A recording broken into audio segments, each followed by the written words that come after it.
வாங்க ஃப்ரெண்ட்ஸ், இன்றைக்கி நம்ம சிறப்பான ஒரு அப்டேட்டோடு வந்திருக்கோம். என்னென்னு பார்த்தீங்கன்னா, நம்ம தமிழக முதலமைச்சர் திரு மு.க.ஸ்டாலின் சார் அவர்கள் ஒரு சிறப்பான அப்டேட்டை அறிவிச்சிருக்காரு. இன்றைக்கி ஒரு 12 மணிலேருந்து 1 மணிக்குள்ளே இந்த அறிவிப்பு வந்திருக்கு. நம்ம எப்படான்னு எதிர்பார்த்துட்டு இருந்திருப்போம். ஒவ்வொரு ஆளும் எதிர்பார்த்துருந்துருப்பீங்க. என்ன அறிவிப்புனா, பொங்கல் சிறப்பு தொகையும் பொங்கல் பரிசு தொகையையும் அறிவிச்சிருக்காரு. அது என்னென்னு நம்ம பார்ப்போம். இதுக்கான மு.க.ஸ்டாலின் சாருக்கு ஒரு நன்றி தெரிவிச்சுக்கலாம். இவ்வாறு வந்தால் நம்ம ஒரு எவ்வளோ செலவு பார்த்துக்கலாம்னு பார்த்துக்குங்க. என்னென்ன அப்டேட்னு நம்ம இப்போ பார்ப்போம். இந்த அப்டேட் சிறப்பானதுங்க. என்னென்னு பார்த்தீங்கன்னா, செய்தி வெளியீடு நாள் இன்றைக்கி தாங்க. தமிழக திருநாள் பொங்கல் பண்டிகை சிறப்பாக கொண்டிட அரிசி குடும்ப அட்டைதாரர்கள் மற்றும் இலங்கை தமிழர் மறுவாழ் முகாம்களில் வசிக்கும் குடும்பத்தினருக்கு எல்லாத்துக்கும் இலங்கை தமிழர் சேர்த்து ஒரு குடும்ப அட்டைதாரர் இருக்கும். 3000 அறிவிச்சிருக்காங்க நம்ம மாண்புமிகு தமிழ்நாடு முதலமைச்சர் திரு மு.க.ஸ்டாலின் அவர்கள்.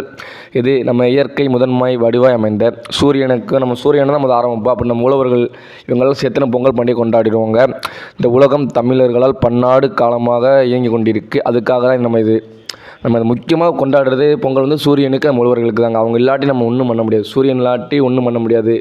உழவர்கள் இல்லாட்டி நம்ம ஒன்றும் பண்ண முடியாது. இது பொங்கல் விழாவை சிறப்பாக கொண்டாடிய தமிழக அரசு அனைத்து அரிசி குடும்ப அட்டைதாரர்களுக்கும் இலங்கை தமிழர் மறுவாழ் முகாம்களில் குடும்பத்தினருக்கும் 3000 ரூபாய் ரொக்க பரிசும் மற்றும் பொங்கல் சிறப்பரிசு தொகுப்பாக 1 கிலோ பச்சரிசி, 1 கிலோ சர்க்கரை மற்றும் ஒரு முழு நீல கரும்பு தருவாங்க. மாண்புமிகு தமிழ்நாடு முதலமைச்சர் அவர்கள் ஏற்கனவே அறிவித்துள்ளார். இதன் மூலம் ஏற்கனவே அறிவிச்சிட்டார் 24ஆம் தேதி. இப்போ 3000 ரூபாய்ங்கிறது இன்றைக்கி அறிவிச்சிருக்காங்க. அரிசி பெறும் குடும்ப அட்டைதாரர்கள் மற்றும் இலங்கை தமிழ் மறுவாழ் முகாம் வசிக்கும் குடும்பத்திற்கு பயன்படுவார். இதை வச்சு நம்ம பொங்கல் என்னென்ன கோயிலுக்கு பொங்கல் வைப்பாங்க, அவங்க இது பயன்படுவாங்க. இது என்னைக்கு தருவாங்க, என்னென்ன ஆரம்பிப்பாங்க ஸ்டார்ட் பண்ணுவோம். டோக்கன் விநியோகம் பொங்கல் பரிசு தொகுப்பு விநியோகம் துவங்கப்படும் தேதி பின்னர் அறிவிக்கணும் போட்டிருக்கு. சொல்லப்போனால் நாளைக்கு இல்லாட்டி திங்கள் இல்லாட்டி செவ்வாய்க்கிழமை ஆரம்பித்தா தான் கரெக்டாக இருக்கும். ஆரம்பித்தா நம்ம நம்பலாம்.